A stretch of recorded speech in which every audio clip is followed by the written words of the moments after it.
Good morning, everyone. Thank you for coming out on this beautiful July day. We are in the Craig H. Nielsen Auditorium for History is Lunch. I'm Chris Goodwin with the Mississippi Department of Archives and History. If you have not already, please silence your cell phones. Remember that this will be the third Saturday of the month, so admission to both museums, as well as our special exhibit Spirits of the Passage, the story of the transatlantic slave trade, will be free. There are only a few weeks left to view Spirits of the Passage, which closes next month, but we do have a new date for the Michael Cottman program, Shackles from the Deep, the Henrietta Marie. That will take place here in the Hall of History on Saturday, August 3rd at 1 p.m. Cottman will discuss his book, Shackles from the Deep, tracing the path of a sunken slave ship, a bitter past, and a rich legacy, which details the 4 years he spent researching the origin of the Henrietta Marie, retracing the route of the slave ship, and diving to the seafloor to explore the vessel's remains. Book sales and signings will follow. Speaking of rescheduled programs, I hope that you will join us next week for History's Lunch when James Pate will present Pickett's History of Mississippi. Dr. Pate was scheduled to give this talk earlier in the year at the Old Capitol Museum, but a scheduling snafu kept him from arriving in time. So we're looking forward to having him here for History's Lunch. Today, we are delighted to have Timothy B. Smith with us to discuss his new book, The Real Horse Soldiers, Benjamin Grierson's epic 1863 Civil War raid through Mississippi. Smith, a veteran of the National Park Service, teaches history at the University of Tennessee at Martin. He earned his Ph.D. from Mississippi State University and is the author, editor, or co-editor of 18 books, including Champion Hill, Decisive Battle for Vicksburg, Corinth, 1862, Siege, Battle, Occupation, and a volume in the Heritage of Mississippi series, Mississippi in the Civil War, The Home Front, which is published jointly by MDAH, the Mississippi Historical Society, and University Press of Mississippi. He is at work on a book about the May 19 and 22 Vicksburg assaults. Help me welcome Tim Smith. Thank you, Chris. Thank you very much. Can everybody hear me? Normally when I go speaking up north in Chicago or New York, I have to ask, can you hear me? And then I have to ask, can you understand me? But I don't think we'll have a problem here. I'm a native Mississippian, and it is wonderful to be back in my native state and to come down. Appreciate the invitation, Chris. It's great to be here. I've done History's Lunch, I don't know, two or three times, and I always look forward to being back, so I appreciate the invitation. Today we're going to talk about Benjamin Grierson, the Real Horse Soldiers, and of course that's the takeoff on the actual title, The Horse Soldiers. How many of you have seen the movie? John Wayne, William Holden. How many of you at least heard of the movie? You know about it. How many of you here just for the food? You're just okay. All right, Woodrick, where's Woodrick over there? All right. So, the Real Horse Soldiers, I sought to present the true story. As you know, Hollywood oftentimes, how shall I say this delicately, messes things up. Artistic freedom, if you will, whatever you want to call it. And the movie is not terribly accurate, as you might well guess, and as if you know anything about the raid.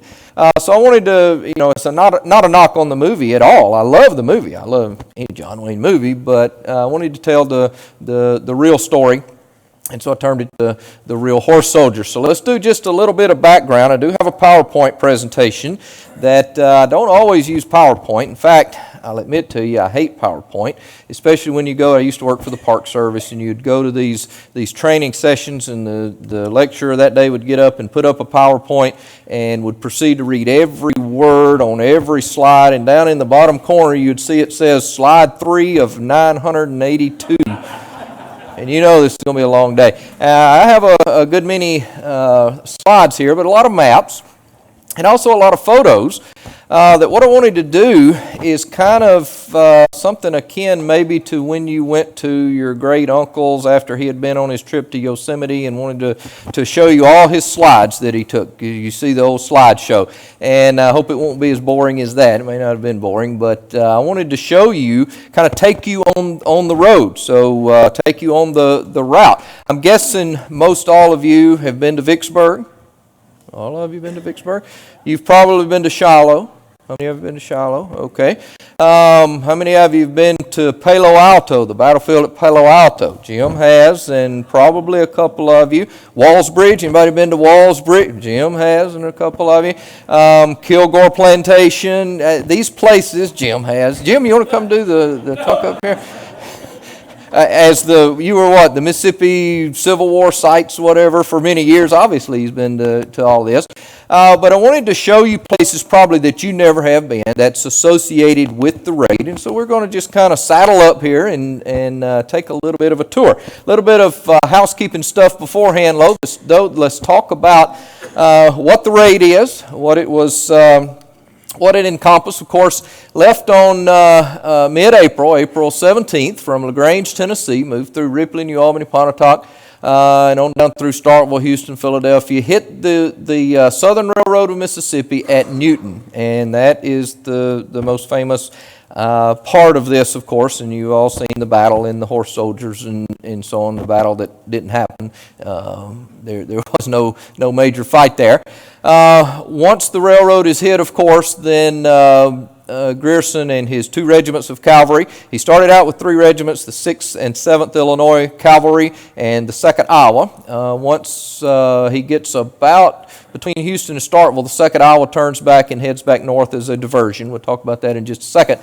So he continues on with the 2 Illinois regiments, and once he hits the railroad at Newton, he has to get out. And everybody kind of thinks he'll go back north, but he heads south through Raleigh, Westville, Georgetown, Hazlehurst, and finally winds up in Union lines at Baton Rouge. So hundreds of miles ridden, 500-600 miles in 17 or 18 days. Pretty tough ride, but he did it, and it's hailed as one of the greatest cavalry raids in the Civil War, if not the greatest cavalry raid. Now, what's the background? And I'm going to try to get through. Normally when I do this talk, I get to spinning my wheels in the preparation. I'm going to try to hurry through this so we can get on the route. What is the raid for? What's going on? Well, it is ordered basically by Ulysses S. Grant, who's trying to get to Vicksburg. He is north of Vicksburg. He has tried several different ways throughout 6 months previous to get to Vicksburg. He tried the Mississippi Central Campaign through North Mississippi, down through Oxford, Water Valley, that area. He tried a canal across the neck of the river at Vicksburg, the Chickasaw Bayou Campaign in December of 1862. Then on in the spring of 1863, the Lake Providence Expedition, the Yazoo Pass Expedition, the Stills Bayou Expedition. None of these work. Grant has to get to Vicksburg, and the best way to do that, he says, really the only way, is to go south of Vicksburg, cross the Mississippi River at eventually Bruinsburg, and then march northward and capture Vicksburg. Now, to do that, he has to have Confederate attention elsewhere. He needs diversions, so he will send several diversions in several different areas. I think I've got a slide on that, yeah. Frederick Steele will move inland from Greenville in early April. Sherman in later April will go back to his defeat area at Chickasaw Bayou.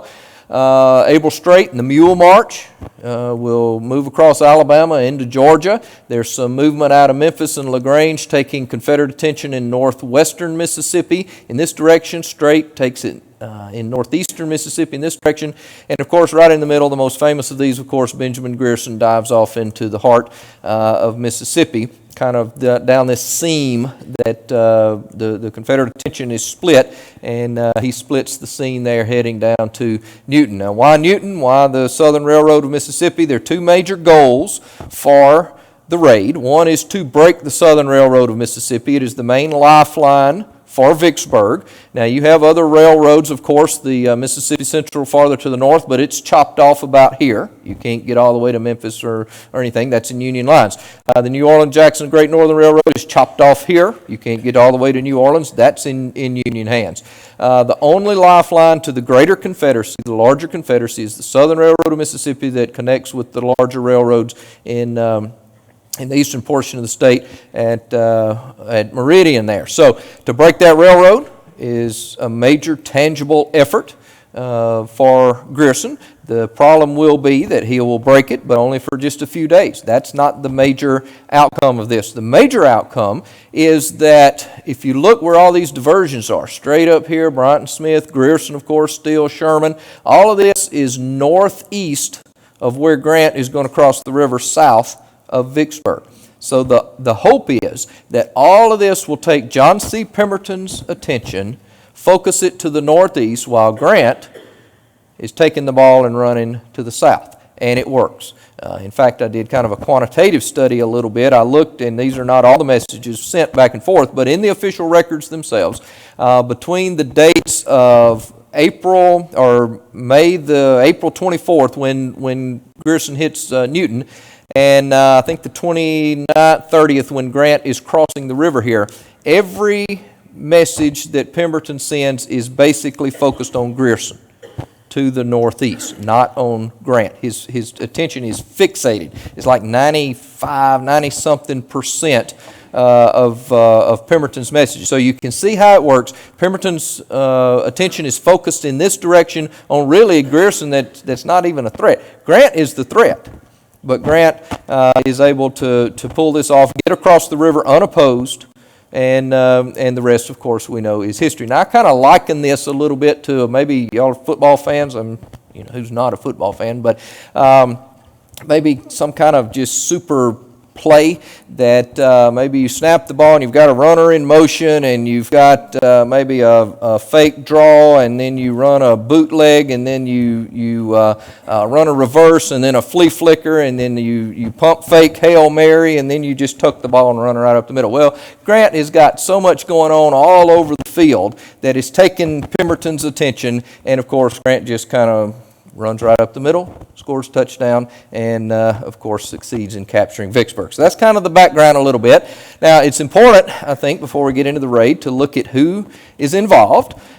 This is Colonel Benjamin Grierson. He is a musician of all things. Nothing wrong with musicians. You probably some musicians in here, but normally they don't turn right into cavalry commanders that make a name for themselves and become heroes. But he does. He's kind of it's almost like Ulysses S. Grant, kind of a hard luck case. At the beginning of the war, he's destitute. He's out of money. His business has failed, and he's looking for something to pick him up. And of course, Grant's the same way basically, and it comes along not to the extent of Grant, of course, but Benjamin Grierson becomes a well-known hero because of the war. So that's Colonel Grierson commanding these three regiments. Commander of the 2nd Iowa Cavalry is Colonel Edwin Hatch, which you see there. Colonel of the 7th Illinois Cavalry is Colonel Edward Prince, who there's a little bit of friction later on between Grierson and Prince over who gets the praise and the glory and all that. Colonel or Lieutenant Colonel of the 6th Illinois Cavalry, Grierson's own command. Grierson is the colonel of the regiment. So actually during the raid, the regiment is commanded by Lieutenant Colonel Reuben Loomis, who, I'll try to say this delicately as well, you're riding 600 miles on the back of a horse. Unfortunately, Lieutenant Colonel Loomis had a bad case of hemorrhoids, and riding 600 miles in a couple of weeks didn't help that at all. So, there are a lot of different personal things going on here. So that's just a little bit about who was on the raid. Made up, of course, of cavalrymen, which I love this shot. It's just a basic cavalry. This guy, I think his name is Carnes. He actually died in 1862. So this is not a picture of a cavalryman on the raid and a cavalryman that even went on the raid, but it is illustrative, I think, of the mid-war cavalryman, and it's just a cool shot there. There's also an artillery battery, and I forget it, Jim, Battery K, 1st Illinois, I believe, commanded by Captain Jason Smith, who was about a 60-year-old preacher. That's commanding this battery, and normally we think of the batteries with the big guns and so on. These are little 2-pounder guns, little bitty pop guns that were very light and very mobile, and of course they had to be to follow the raid. And they came in handy on several occasions. So the artillery battery went with them. Now, I think it is also important, given the subject and what's been done prior to it, to note who is not on the raid. Neither John Wayne nor William Holden went on the raid. You won't find their records anywhere, nor will you find Colonel Marlowe or Major, what's his name, Kendall, I believe, Major Kendall. Again, if you haven't seen the movie, go watch the movie. It's a really cool movie, but neither one of those went. You will also not find a young blonde that picks up and goes. I traveled the whole route, and I didn't find a single blonde that wanted to go with me the rest of the way. Not that I would pick her up as it went, but not there. You will also not find the young cadets at the military school. They are not a part of this. So there are several things, obviously, that the movie gets wrong. And I love the Ed Barse quote that the movie came out, 1959, I think, and he was Vicksburg at the time. And basically he says, "I would have gotten out of there and left had I not been courting my future wife," he said. So he would have left the movie theater. It was so bad. But again, I like the movie. All right, let's jump off on the raid, saddle up, cinch up your horses, and let's head out. What I'll do is kind of just show you a more in-depth map of where they're going. You'll know a lot of this territory and so on. And we'll move forward, and then I'll show you some pictures on each section there. So they leave. Well, I hit the wrong button. I'm still hitting the wrong button. All right, there we go. They leave LaGrange here in Tennessee, cross over into Mississippi, spend the first night, and we won't talk about every single plantation where they spent the night and so on, although I did, and part of my research, just kind of give you a little idea of how I did the research and so on. I wanted to find every plantation where they stopped, if possible. And I wanted to find every town that they went through, because that's two of the things that Grierson talked about. He enumerated every town they went through, and he enumerated most every night where they stopped to feed and rest and get food and all that kind of stuff. Of course, to do that, you have to dig and research. The towns aren't that difficult. Where downtown Pontotoc is today was pretty much downtown Pontotoc then. Hazlehurst, and there's some still buildings, some buildings around that were around then. There is a few of the area. There are a few of the areas though that aren't where they were then. For instance, Montpelier. If you looked into Montpelier, was not apparently where it is now. Union. All my folks are from Union, Neshoba County, and so on. Union was out at the bypass then, not necessarily where it is now. So you have to look, and you can pinpoint that. In between those towns, you can also pinpoint the plantations where they stopped, because he enumerated each one of those. And looking in the county deed records, and I stopped in every county, in every courthouse, and of course a lot of the courthouses had burned, and some of the counties don't have deed records back then, and that you're just kind of in la land there, and you have to depend on maybe some county histories and so on. There's a lot of good stuff in that, but for a lot of these plantations, you could find the actual deed records, and you go and you trace exactly, township, range, section, the northwest corner, the southwest half of section 22, and all that kind of stuff. And you can pinpoint exactly where these plantations are, and every time, or most every time, they lined up exactly with where the route was supposed to be. A couple of times I ran into a little bit of trouble. For instance, I believe it's it's been a couple of years since I did this. I'm jogging my memory here. I believe it's the Jesse Thompson plantation down in Copiah County. Aren't you from Copiah County? There were two Jesse Thompsons listed in the census. And then you go to the deed records, and there are two Jesse Thompsons and so on. So you get to looking where they are, and one was slam off way off in the middle of nowhere near the route that Grierson said he was, but one was right on the route where he was supposed to go. And of course you knew then that's the plantation he was looking for. Some of them are more difficult. One specifically down in Smith County, the Macadora plantation that Grierson said he stayed at, the Macadora plantation, Dr. Macadora. Well, you look in the census records, and there is no Macadora, no version of Maca nothing in Smith County.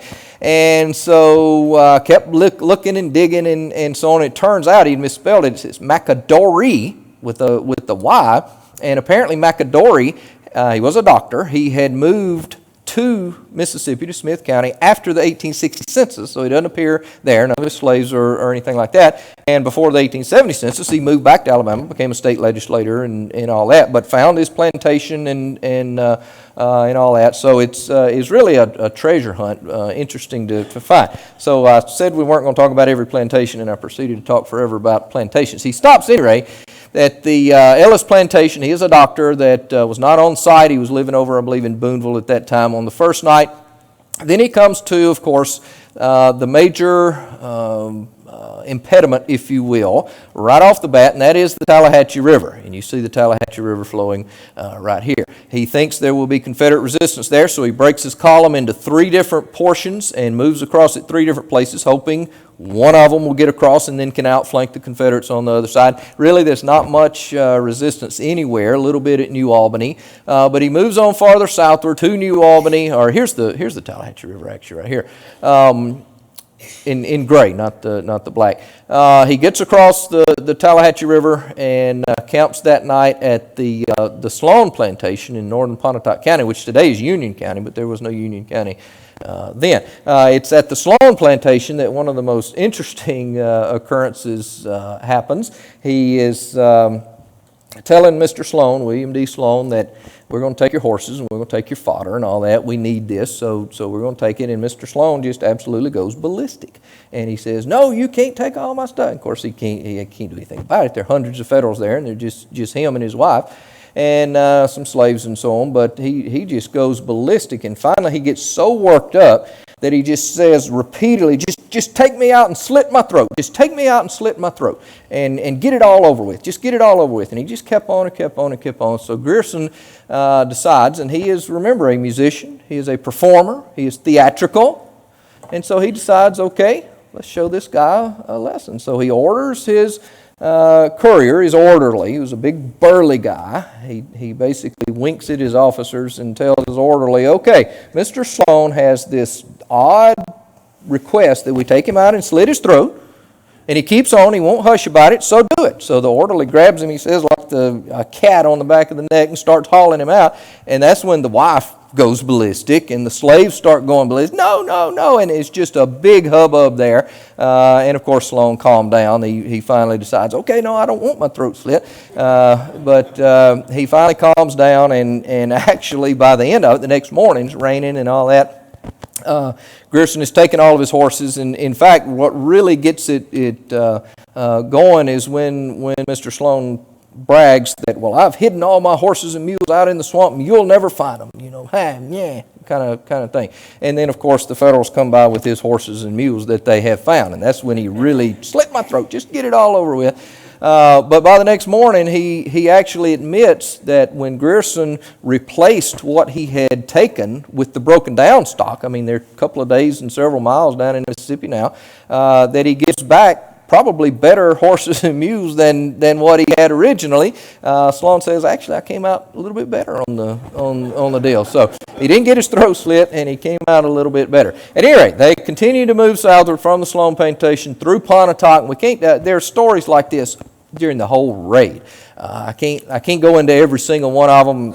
Most of them are in the book, but you can't go into every one of them. But they move through Pontotoc, lots of stuff there, to the Daggett Plantation, and they are well on their way. Now, the Confederate response, very quickly, if you will see, Lieutenant Colonel Bartow, 2nd Tennessee, will begin to move northward, thinking that Grierson is after basically the railroad. So he's going to meet Grierson. What Grierson does, of course, is sidesteps. While Bartow's going north, he continues south and basically gets a jump on him, and Bartow will play catch-up, stern chase basically, for the rest of the time. Let's look at a couple of dear old Uncle's slides here. This is the lane in LaGrange where the thing first first starts out. That's the road apparently that they start down when they first leave. This is the Tallahatchie River at New Albany. Anybody from up around New Albany originally or anything? That's from the railroad bridge, the Highway 15 railroad bridge.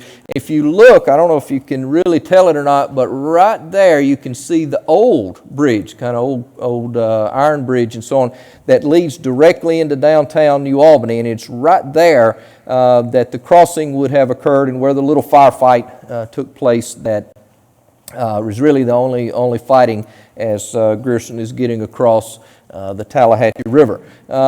If you can read that, this is in a cemetery at a little church in the Union County today, but can you read William D. Sloane?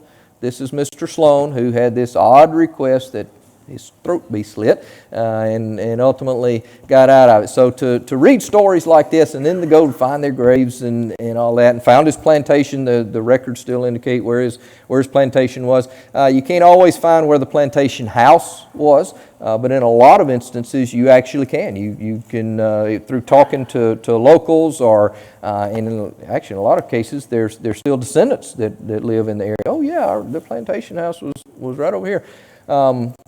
And I'll show you more of those as we go as well. But it's interesting finding people like Mr. Sloane here. Okay, as we move forward from Pontotoc, we continue on down from Daggett's plantation, and you see I've put in the dates there of the nights that they spend the night. Through Houston, bypasses Houston to the Kilgore Plantation, Clear Spring. You see Bartow, the Confederates in gray, following just a few mere hours behind, and they are gaining on them. So as Grierson camps that night at the Kilgore Plantation, the Kilgore Hills, out in the middle of nowhere, still out in the middle of nowhere, but it's pretty area back in there. Grierson decides, okay, it is time to send some detachments off. I am a diversion for the main event, Grant's crossing of the river. I'm a diversion. There have been diversions that have been sent out to aid me, but I'm going now to send out my own diversions. So what we're going to see are diversions to the diversion to the main event. You'll see a single scout will lead off from Pontotoc. Originally, Grierson was supposed to send one of his regiments westward to break the Mississippi Central, one regiment eastward to break the Mobile and Ohio, and continue southward with the 3rd Regiment. Well, he decides... Do what? How many in a regiment? At this point, about 600 or 700. Grierson will start out with about 1,700 men. By the time he makes the full raid, we're talking about 950 or 1,000 men. So, good question. Should have brought that up. The railroad, the Mississippi Central Railroad, is already broken, he says, so there's no use in sending a full regiment, so he sends the least that he absolutely can to break the telegraph, and that is one man. So he sends a single scout westward, but it is here that he decides, actually sends a group of invalids known as the Quinine Corps, or the Quinine Brigade, northward from Pontotoc to get attention as well. But it is here, just south of Clear Springs, the Kilgore Plantation, that Grierson will actually send Hatch back in the 2nd Iowa Cavalry to basically take the Confederates' attention, who are just on his heels now, just a mere hours behind. And it will be Hatch that will break off here and will actually take the Confederate attention when Bartow gets to the split in the road. He has to decide whether he's going down to Starkville or over toward Columbus, West Point. And he picks Columbus and West Point, which is Hatch, rather than Grierson. He chooses wrong. Grierson has tried to display some ingenuity and all that, and to shake him off. In fact, he has some of the Iowans continue down to on his route and then come back to make it look like they're going northward. He has one of these little pop guns, one of the Illinois Battery's guns, sent with Hatch, and they take that gun and to make it look like multiple guns, they put a track in the road, and then they bring it back and they put another track in the road, and then they bring it back and they put another track to make it look like that everybody is going the direction the Confederates think they're going to break the Mobile and Ohio Railroad. So Hatch moves off eastward, the Confederates follow, and of course there will be some fighting, really the largest fighting probably, maybe with the exception of Walls Bridge, at Palo Alto, and the Confederates will basically surround them, but they've got the gun and good Colt revolving rifles. As you know, Colt made a revolving rifle just like a pistol, and so they're armed with those. And Hatch eventually is able to get back and to make it on back to LaGrange.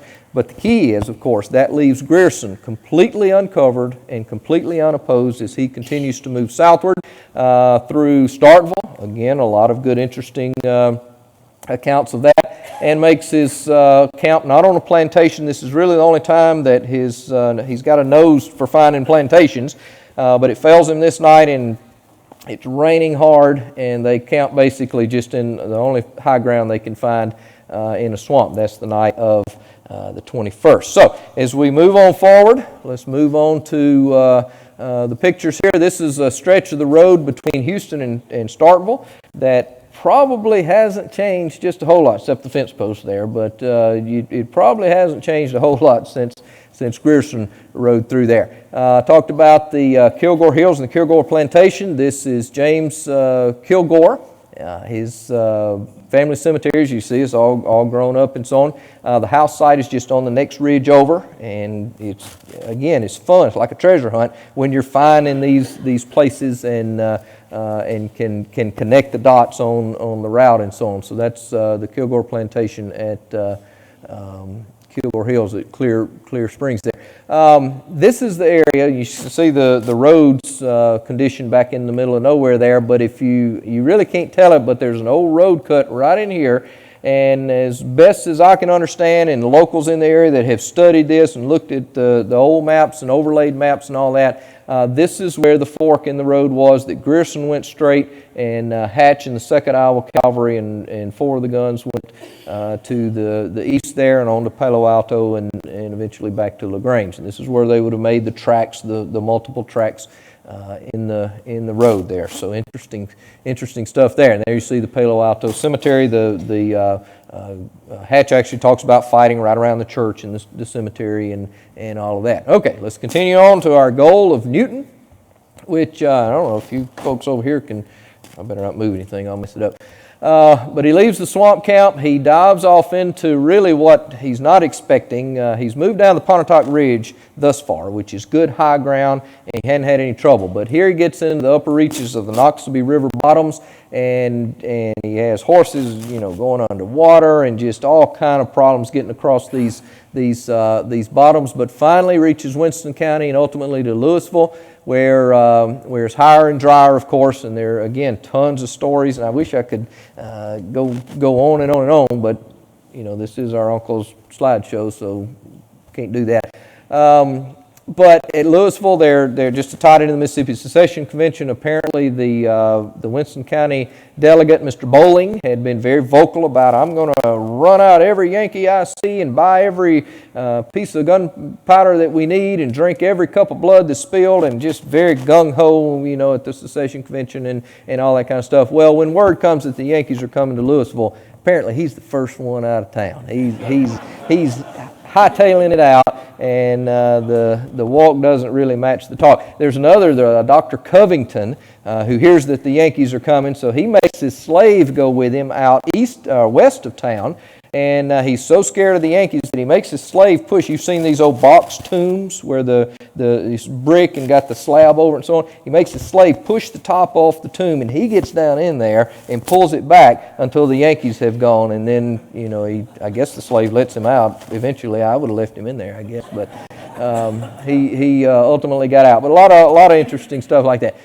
Moves on through Noxapater, the Estes Plantation, and eventually crossing the Pearl River just north of Philadelphia, on through Philadelphia, and making some short halts here. By the time he's getting close to the railroad, he's pushing forward, not giving much halt, not giving much time for rest. And then he'll move on down through Neshoba Springs, not Neshoba, but Neshoba Springs, and eventually Union, and on down toward Decatur. Let's move on. It is here, I failed to mention, that we get a couple of diversions. You see the Forbes diversion and the Lynch diversion. These are movements that go across to Macon, trying to hit the Mobile and Ohio Railroad, again, kind of as a diversion to the diversion. Lynch will get back pretty quickly. It's just him and one other guy, but Forbes and the entire Company B, I believe, the 7th Illinois Cavalry, will get behind as much as like 24 hours behind, and they'll spend a lot of the rest of the raid trying to catch up. And it's really some interesting stuff. You get kind of two raids within one here as they're moving all across. They eventually do get back. This is Captain Henry Forbes, who is the commander of that company. That's his little brother Stephen Forbes in the same company. So you got the brothers Forbes there. This is also the area that we get the famous scout Richard Surbhi, who, if you've heard of the butternut guerrillas and so on, they dressed in Confederate homespun and kept telling everybody, you know, we're Confederates or we're civilians, and actually they're scouting for Grierson, and so Grierson really probably knows more about where the Confederates are than the Confederates do, and where everybody is, and where the plantations are, and where the food is, and all that. And a lot of that's attributable to Surbhi and his 10 or 12 or so scouts. This is just north of Noxapater, another one of these areas that he really gets caught kind of in a flooded. This is the Talahaga. There's several different names. I forget exactly which one. But Grierson loses several horses here in some mires and so on, gets the men out, but loses horses and so on. This is the Pearl River at Pearl Valley in Neshoba County, and there's some dispute over whether they can get across this river. It's not fordable. It's flooded at the time, and they do some trickery. Surbhi does some trickery to get the people who are manning the bridge and are supposed to burn the bridge, will get them to leave and allow Grierson access and to get across. If they don't get across the Pearl River, potentially the game's up. They can't get to Newton, of course, and now they're stuck down into Confederate territory. So it's a pretty close run thing that they get the bridge and get across the Pearl River. Here's one of our. Do you have anything to do with this marker in Philadelphia? Talking about just a little skirmish, not even a skirmish. Grierson shows up in Philadelphia, and some of the ragtag people come out and kind of resist just a little bit until they start shooting, and then they take off, of course. It's in Philadelphia on the court square there that one of them asked Grierson, "Are you going to burn our courthouse?" And Grierson says, "No, I was ordered to leave nothing any better than what I found it. So I'm gonna leave leave your dilapidated old courthouse here. I'm not going to improve the thing." At any rate, he moves on through Philadelphia, Decatur, and then hits Newton Station. On the morning, about daylight, wire attacks made at daylight, catch people off guard, all that kind of Shiloh, Pearl Harbor, nearly daylight, all that kind of stuff. Grierson will move forward in waves and will hit Newton Station, breaking the railroad to the east and the west with Major Starr and Captain Herring. And then he will, of course, continue on southward. Everybody's surprised when he heads out southward. Wasn't expecting that. But he goes down to Montrose and stays at the Bender Plantation, moves through Garlandville and to Montrose. Meantime, Forbes is still trying to catch up. You get reports from the Confederates saying, okay, they're coming through in waves. And actually, so Forbes came through as much as several hours after Grierson did, thinking they're going to Enterprise. Found out they went the other direction, so we better turn around, and we've lost even more time now. So they spend the night of the 24th at Bender's Plantation. This is the modern train station at Newton, of course. If you've ever been to Newton, anybody from Newton? I went to Newton and went to the library and asked them, did they have anything, what have you got? And I have to admit, it was some pretty young, maybe college age, maybe a little older, and they'd never heard of Grierson's raid. They didn't know anything about it, so there wasn't a lot I got at Newton. This is Garlandsville. Anybody been to Garlandsville? Garlandsville is a cool little place. And in fact, I got to tell this story. I don't know, am I out of time? I'm not out of time yet. When I went to Garlandsville, just a little store there, and Garlandsville is not where the store is today. I said, do you know anything about Grierson's raid and all that? No, I don't know anything about it, but Mr. Joe will. Well, who's Mr. Joe? Well, he sits around here all the time, and he may be out there. No, he's not out there. So where do I get Mr. Joe? Well, here he comes driving up. So Mr. Joe drives up. So I say, I hear you're the expert on Grierson's raid and all. Yeah, I'll take you down and show you where Grierson's raid was. Sitting there talking. Older guy, he's in his 80s actually. He's passed away now actually, and you may know who I'm talking about when I get to it. But he had a Pittsburgh Pirates hat on. And I said, you like the Pirates? We're Braves fans around here. You like the Pirates? He said, yeah, I used to play for the Pirates. I said, huh? You used to play for the Pirates? Turns out it's Joe Gibbon. Anybody ever heard of Joe Gibbon? Played, I think, 13 seasons in the major leagues. Played for the Pirates. Played with Pete Rose and Johnny Bench with the Reds. Was on the 1960 Pittsburgh Pirates World Series winning team. And he told me, yeah, I pitched in the World Series and all that against the Yankees, actually. And while I was standing there, just off the top of my head, I said, he was a pitcher. I said, did you strike out Mickey Mantle? And he kind of just laughed and said, no. And then we talked, and I went on, and I was thinking, this guy didn't pitch for the Pirates. I'm going to look him up as soon as I get out. So I pulled my phone out, and sure enough, Joe Gibbon and all that kind of stuff. And so I thought, well, now he kind of smirked when I said Mickey Mantle. So I looked up the box score. I think it was in game 3 or 4 of the World Series. Mickey Mantle hit a 3-run home run off of him. And so that's why he didn't strike out Mickey Mantle. Anyway, that's Garlands Mill, and actually that's Mr. Gibbons' house right over there. But I think, anybody ever heard of him, know him or anything? I believe he passed away just earlier this year, I think. At any rate, he helped me out. As we move on, and we've only got about 10 minutes left, but at this point, Grierson has basically done what he intended to do. He's broken the railroad as best he could. Of course, you can't just hang around for days breaking the railroad. You got to get the heck out of Dodge. But he's also, when he shows up, all Confederates think Grierson's turned around. Hatch turned around, and they think that's the main body.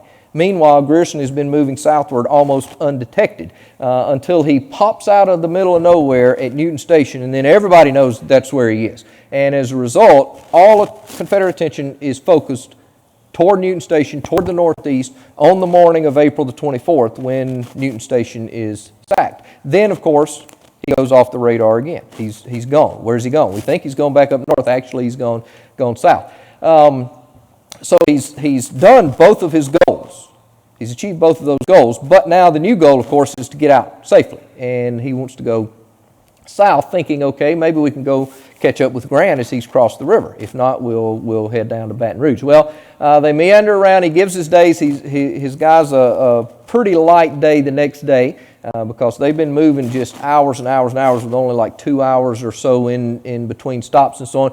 He camps at the Bender's Plantation, meanders around to the Nichols Plantation, ultimately down to the McAdory Plantation, crosses the Leaf River the next morning. That's the night of the 25th. Moves through Raleigh, Westville, crosses the Pearl River again, south of Jackson, and it's a pretty close run thing there as well. They have to capture a ferry. If the ferry is damaged or burned here, they can't get across, so you're trapped somewhere in the bowl of the Pearl River here, and you'll probably be caught. So it's a pretty tense time here trying to get across the Pearl River, eventually through Georgetown, and begins to break the railroad, New Orleans, Jackson, Great Northern Railroad at Hazlehurst as well before camping. This is the plantation I mentioned, the Thompson Plantation, on the 27th. Let me give you some pictures here. This is the Eliza Nichols Plantation. This is one of those things I was riding around back in the middle of nowhere, had no idea where he was, couldn't even find on my cell phone because there's no cell reception out there, the map and so on,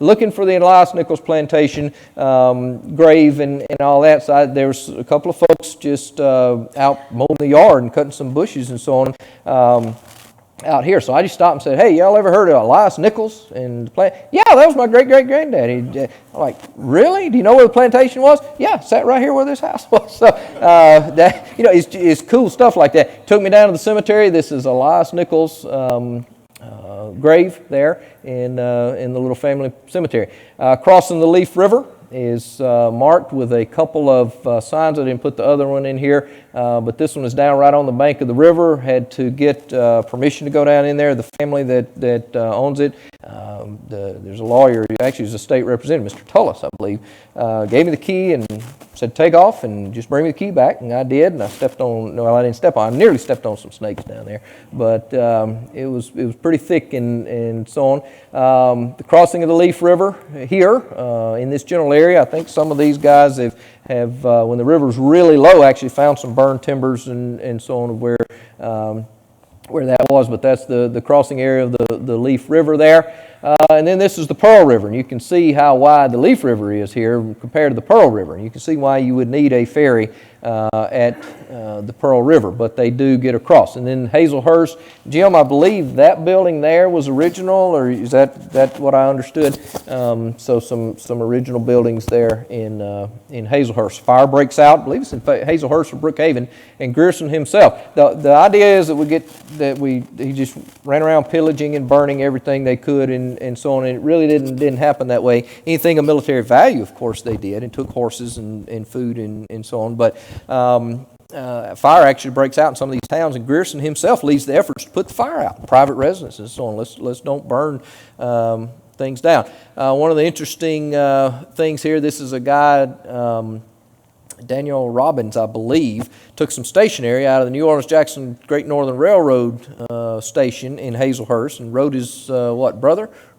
Once they got to Baton Rouge on May the 7th, he rode on some stationery that he had taken out of the train station at Hazlehurst. Okay, well, how do they get out of here? Well, you got to do some trickery. They leave Thompson's plantation, feed at Snyder's plantation, Union Church. Some of you have probably been to Union Church. Everybody thinks Grierson is heading toward the river, over toward Natchez or Rodney or some area. Well, he turns right back around, goes right back to the railroad, the direction that they're not expecting. And then he continues on down. That's when they hit Brookhaven, Gill's Plantation, moving on farther south to Summit, and then to the Spurlock Plantation down near Liberty. We give you some. That's Union Church.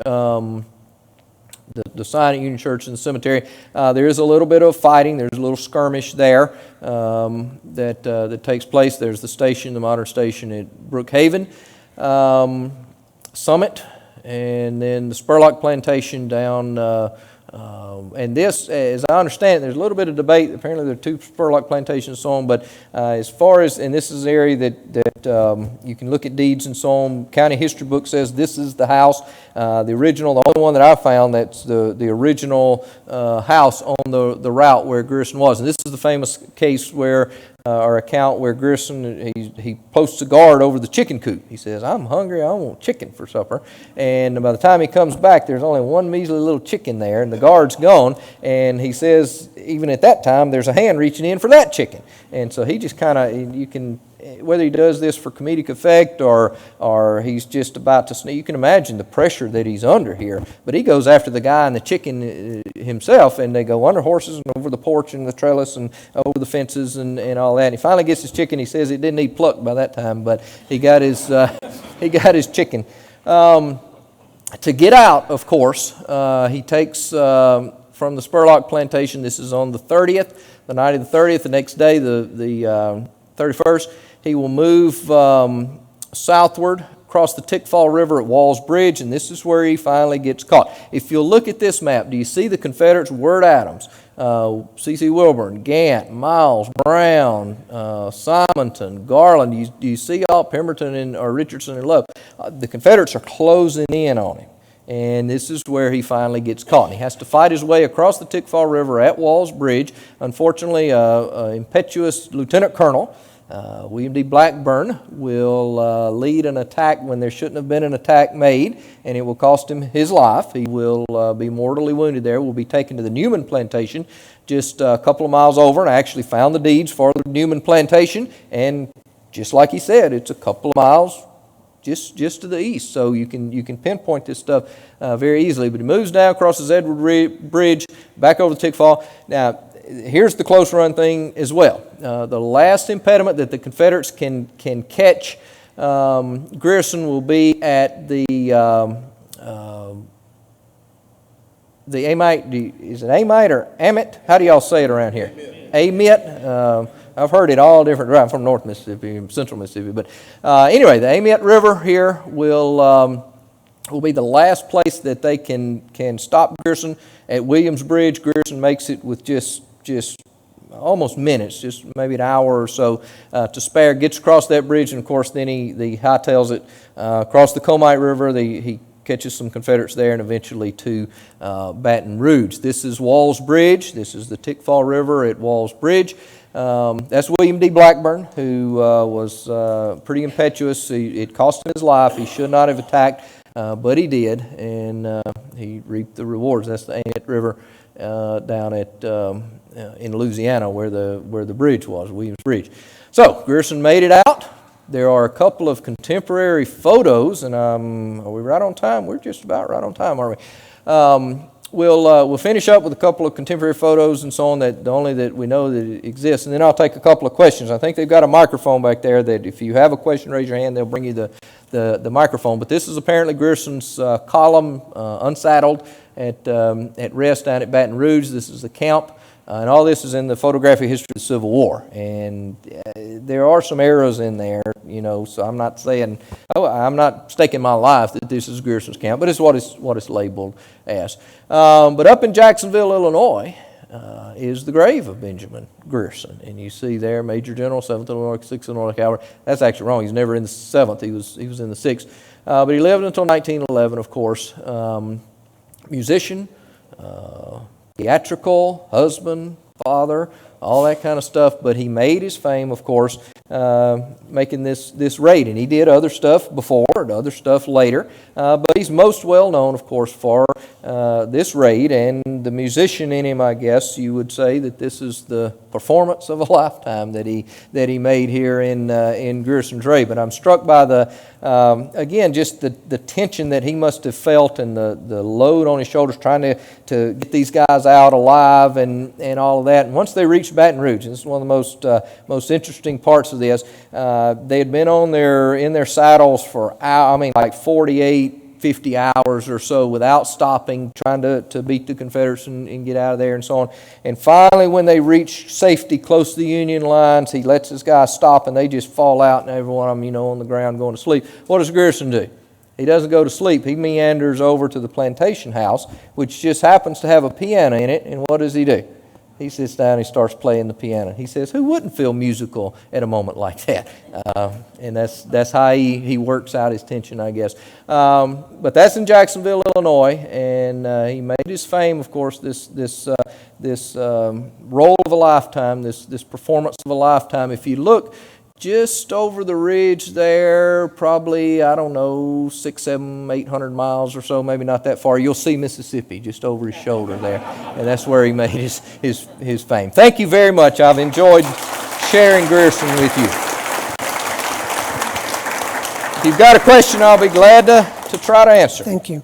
Thank you so much, yes, ma'am, for the presentation. There are lots of Griersons in Oxford, and only the F, the G. Is it possible that the soldiers were allowed to have their way with the free and captured slave women? Well, now, not officially. It's not sanctioned by the Army or anything. But there are cases, of course, where it's claimed that soldiers would have affairs or force themselves on both white and slave women. The story up around home at Shiloh and so on is that there are Grant descendants all over Savannah, Tennessee, which you'd have to do DNA tests and so on, but there's no chance that Grant was fooling around and so on. That said, we do know that there is definitely a lot of historic proof that a lot of the plantation owners and so on that would have relations with their slaves and produce children and so on. And that comes from a position of force, of power on powerless. And it would be the same thing, of course, with soldiers, with slaves. So, I haven't looked into that. I'm not a social historian or anything. And I can't, rattle off any cases that I've looked at or anything, but I am sure it happened. It just, bad things happen in war, so I wouldn't doubt it at all. Now, if it's Grierson and Frierson, that would mean Grierson himself. And from what I've got to know Grierson, I don't think he would force himself on anybody. He was very mild-mannered, meek, didn't want to hurt anybody, anything like that. So, but that's interesting for Frierson's. I didn't know that. Yes, ma'am. Was Grierson in Baton Rouge when Vicksburg fell, and where did he receive his military training? Okay, he does not receive any military training. He is, again, a musician, and basically he gets his commission in the Union Army because he's buddies with the governor of Illinois, Richard Yates. And in fact, when he talks Yates into giving him a commission, first as major and then ultimately as colonel of the 6th Illinois Cavalry, Yates does so. Grierson goes to visit him on a steamboat, and when he talks to Yates and all that, Yates introduces Grierson to the crowd in the steamboat, a bunch of ladies and so on. Says he's the youngest colonel in the Union Army, a mere 5 minutes old. So he is brand new because of that. He is actually down in the Baton Rouge, Port Hudson area when Vicksburg falls. Of course, Grierson is part of the Army of the Tennessee, Grant's Department of the Tennessee. But when he shows up in Baton Rouge, Nathaniel Banks, the commander there, won't turn him loose and won't let him go back. And Grant sends message after message after message. I need Grierson back. Send me Grierson back.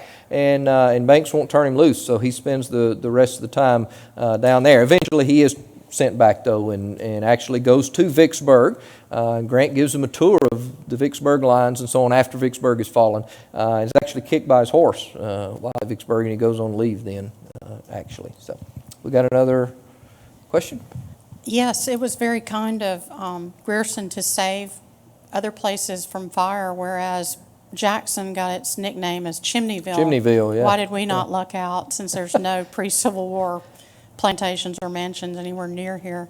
Well, you could have Natchez and Vicksburg. It's because Grierson was doing all that, and Grant and Sherman were doing this around here probably. Sherman probably had a little bit of a different outlook. I don't know. There's some antebellum mansions around here, I would guess. Not everything burned.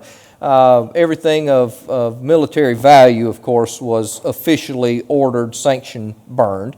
But there were things got out of hand at times, and you can't control everybody. I mean, how many times do we hear today on the news that they're trying somebody for murder in Iraq or Afghanistan, or they're trying somebody on Okinawa for rape or something? I mean, soldiers are going to get into trouble just like the larger society. They're thugs in society as well. Yes, sir. Did any of the columns get close to the Neshoba County Fair area? Yes, within a few miles. And I'm familiar with that area because all my folks come from Neshoba County down there.